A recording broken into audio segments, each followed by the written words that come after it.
Hi guys, it's Brooke with WTI. Do you want to stop doing this in your baby's room all the time? This is the diaper pail for you. It's this skip hop diaper pail and it has this awesome detachable caddy on the front for all your diaper needs. I wanted a diaper pail that wasn't round, which is actually really hard to find. This one is so perfect because of its square design. It fits right beside any dresser or change table and goes right up against the wall. It also has this little bar around the bottom to make it more sturdy so that when the kids are jumping all over it or trying to get into it, it won't fall over. It's got a dual airlock so it keeps the smells in, so you don't have to worry about the room stinking like those stinky diapers. It also has a steel bin so it resists the odors even if something does happen to spill in there.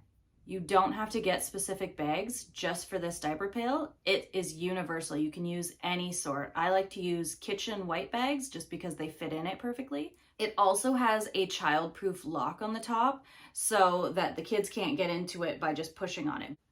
I love the compact design of this skip hop diaper pail, but also that it can take any garbage bag in it. It doesn't have to be specific, but that's just my point of view.